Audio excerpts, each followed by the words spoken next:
Throughout human history, we have attempted all manner of treatments and medicines to cure the ill and injured. But through our modern eyes, we would now consider some of those treatments as truly disturbing.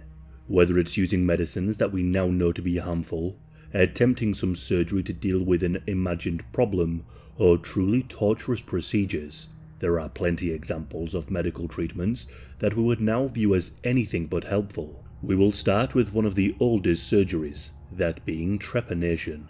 This procedure involves the patient's skull being drilled into and then having the bone removed. There is evidence from 8,500 years ago that some in the Neolithic period underwent this surgery, with some even surviving it. It would have been likely that sharpened flint or obsidian was used for the surgery at this time, used to scrape the skull and remove the bone slowly. Around 10% of skulls found show signs of this surgery, with around 40% of those showing evidence of the patient healing, meaning they survived at least for a time. These skulls have been found all around the world, in Europe, China, and in the South Americas. These surgeries at this time would have been done with limited pain medication or anesthetics, raising the question just why such a drastic surgery would have been undertaken. One theory points to the prevalence of male skulls that have undergone the treatment. During the Neolithic period, humanity was still in the hunter-gatherer period, meaning that males would have been exposed to the risk of head injuries when taking on animals. A kick to the head could have proven fatal, so a risky surgery of trepanation was attempted.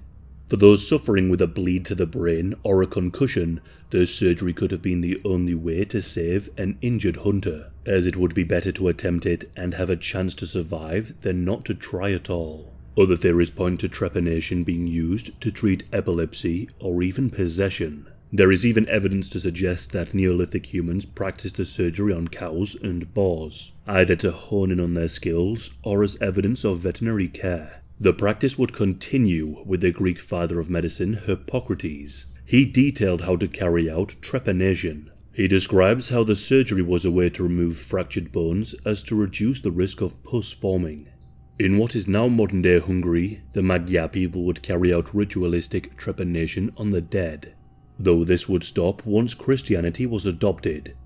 A resurgence in the use of trepanation began in the 18th century, where it was used by doctors to treat brain inflammation and concussions. During the 19th century, it was favored as a treatment for head injuries sustained during the American Civil War, but it would soon fall out of favor, and in its place, a craniotomy. Today, surgeons can remove part of the skull well aware of what lies beneath. Specialized tools and MRI scans can reduce the damage done to the brain, but as is often the case, knowledge and skills have been built upon what came before. Trepanation may have had its use, but we have developed and refined the procedure. And next, we have corpse medicine. This disturbing treatment can be placed back to the 16th and 17th centuries. European doctors began incorporating parts of human corpses when producing medication. Human blood, fat, and bone were all thought to have curative properties, though the bones used would depend on what ailment was to be treated. For example, ground skull bones were thought useful in curing headaches. Bandages soaked in human fat were used to treat all manner of wounds, or used as ointment for gout. Drinking human blood was believed to cure blood diseases. Even the moss that would grow on the bones of the dead was thought to offer some medicinal properties, from simply its growing on human body parts. When one consumed ground up body parts and the body fluids, it was believed that the bodily forces of the corpse would re-energize the living. The corpses would come from a multitude of sources, from ancient graves or those freshly dug. Plenty of dead bodies were used in this practice, but it was Egyptian mummies that were perhaps most favoured. Thousands of embalmed corpses were plundered by European archaeologists, many used as a form of medicine. Their parts would be ground down or chopped up and then sold. It was believed that consuming mummies could serve as a treatment for coagulated blood, for encouraging the healing of wounds, or as a menstrual aid. The demand for mummies did, however, create a market for forgeries, with the corpses of executed criminals often being mummified. In Britain, the skulls of long-dead Irish were favoured. They were ground up, and the powder was used to treat epilepsy to dysentery. There was even a practice in Germanic countries that a cup full of blood from the recently executed could offer vitality to the consumer. Sometimes the various body parts could be mixed with more palatable ingredients such as chocolate. One notable distinction of this form of cannibalism when compared to other forms was the complete dehumanization of the corpses consumed. The deceased human bodies were rendered into basic biological components, similar how a tree can be stripped bare for its bark, leaves, or fruit. And whilst today we have blood transfusions, organ or bone marrow transplants, such treatments are a far cry from the consumption of the recent or long dead. With number 3 we have lancing gums. This disturbing treatment comes from the 16th century and was used as a way to soothe an infant's teething.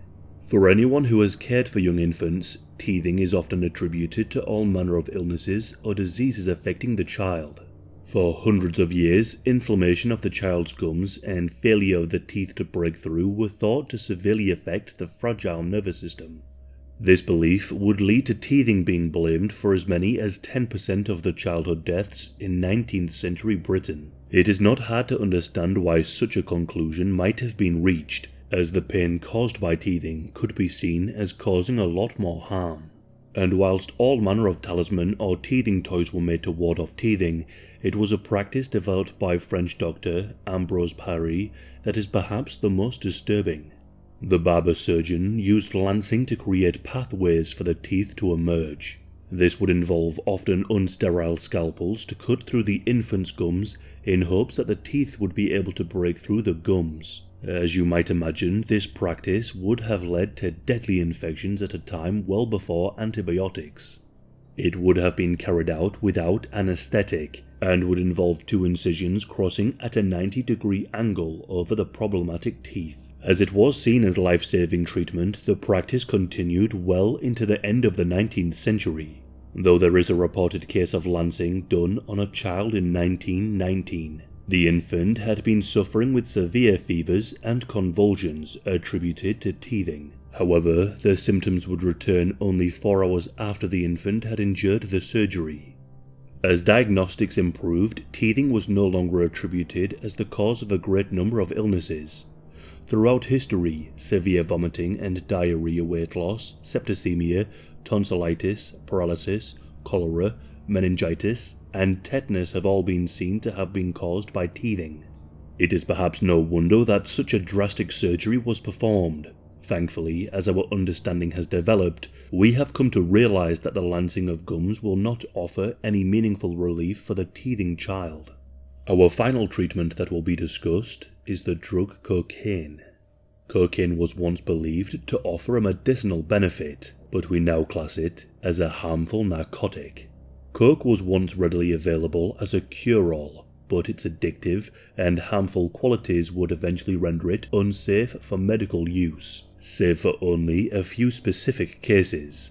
Coke is derived from the coca leaf, which had long been used by the Incan people as a form of anesthetic. Often the leaf is chewed, and its use as an anesthetic could have been used when carrying out a trepanation surgery. Whilst its stimulant properties were noted by the Spanish, it would not be until 1855 that coke was isolated by the German chemist Albert Niemann. Following the end of the American Civil War, coke was used as a way to treat soldiers suffering with morphine addiction. Sigmund Freud was a huge proponent of coke as a medicine, taking it himself as a way to cure indigestion and depression. By the late 1800s, coke was readily available in medications such as toothache drops and as local anesthetic. One notable use was using a coke solution on a patient's eye before cataract surgery, allowing scalpels to be used without the patient experiencing any pain, and to stop the eyes from blinking. But one of the more notable uses for coke was being mixed with a wine as a tonic. Vin Mariani, as it was called, was sold as a tonic for increasing energy, a performance enhancer for all manner of artists and athletes, and as a mood enhancer. From United States presidents to popes, many would enjoy the euphoria of the drink. The recipe would go on to inspire John S. Pemberton in his formulation of Coca-Cola, which too would use the coca leaf in its early iterations. But as more and more people fell into addiction, steps were taken to limit its use. But it would not be the first nor the last medication to be deemed harmful or to go on to be used as a recreational narcotic. There are all manner of opioid-based medications that can be deadly and highly addictive, and if improperly prescribed, can lead to much suffering. The use of potentially deadly and dangerous medicine ought to always be weighed against the benefits such medicine can bring. But for some, the harm will far outweigh any benefit. But coke is disturbing as to go from a readily available and cheap medicine to an illegal narcotic capable of much physical and social harm. We have plenty of videos on the scandals of medicine for those who wish to watch further. By clicking the icon on the left, you can watch our video on one of the most disturbing medical practices, the lobotomy.